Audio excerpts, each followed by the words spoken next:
All right, the attorneys and the judge are talking about whether these convicted murderers should benefit in any way financially from sharing their story, and we'll let you know what the judge says on that. But today, we now know the sentencing for the three men convicted in the killing of Ahmaud Arbery. Travis McMichael, the man who pulled the trigger, 35 years old, is sentenced to life without the possibility of parole. His father, Gregory McMichael, is also sentenced to life in prison without parole. William Roddy Bryan, the man with the cell phone who took the video the world has now seen, who used his truck to block Ahmaud Arbery in the street, the judge saying it was a little different. He said he saw some remorse and concern from William Roddy Bryan. He is giving him the opportunity to have parole, but he is still going to serve a life sentence, which under the state of Georgia is 30 years. The judge giving some very powerful statements leading up to his decision in the sentencing of these three men from the murder that happened in February of 2020. The judge saying that he spent a lot of time thinking about this case and that he thought so much about the terror that must have been in the mind of Ahmaud Arbery in the 5 minutes he was running for his life, the judge's words, as these three men chased him. And a very compelling moment in court when the judge said that he was going to use the words of the defendants themselves to guide his sentencing. And he shared statements that they gave, disparaging statements towards Ahmaud Arbery, threatening statements they made to him that was recorded in the video there on the street, and talked about the moment when Ahmaud Arbery's body fell to the ground and the judge said the men turned their backs and walked away. The judge said, quote, "This was a killing, it was callous." He talked about the fact that this grand lesson, the greater lesson, he said in this case, is that assuming the worst in others shows the worst in someone's character. If you're just joining us, sentencing has come down for the three men convicted of murder for Ahmaud Arbery. The McMichaels, father and son, both sentenced to life in prison without the possibility of parole. The other man, William Bryan, is life in prison with the possibility of parole. We want to bring in now former DeKalb County Prosecutor Robert James for his thoughts on both what the judge said and the decision of sentencing for this judge. Mr. James, what are your thoughts? Well, the judge's statements were powerful. Some of the most powerful I think I've ever seen in my going on 23-year career, made from the bench.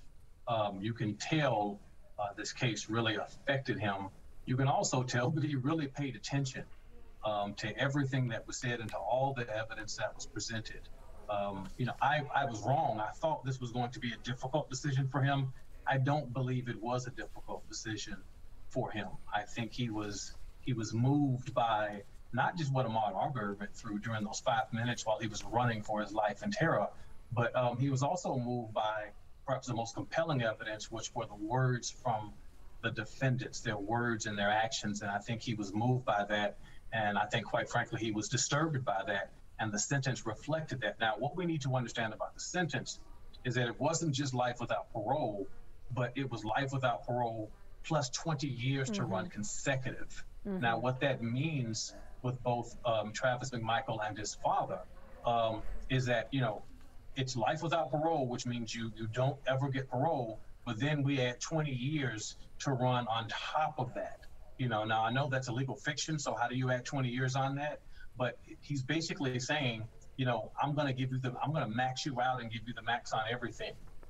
Because what he could have done was given life without parole and run 20 years concurrent, which means it ran at the same time. But he stacked it on top of the life without parole. And so that is, you know, that shows that he felt like this was an extreme scenario that really required an extreme response. It is. It's a statement sentencing. You know, he's saying that they'll die in prison, but as you said, plus 20. It is as much as could have happened in this case, despite hearing the calls and pleas for leniency from the attorneys for the defendants. I was really struck, like you were, Mr. James, about some of the words he was using. He used calculated, chilling, disturbing. that they hunted him down. They hunted Mr. Arbery down. He was, it seemed to me too that he knew what was going to happen, and that was very interesting to hear his thoughts about that. You talked a lot about the fact that the discussion about race as a motivator could not really be part of this because it doesn't fall under a hate crime legislation for a state trial. But you heard him really address that as well in some of his statements, in some of the same ways we heard the attorneys address it. Well, everybody talked about race without saying the word race, right? He talked about neighbor, he talked about other.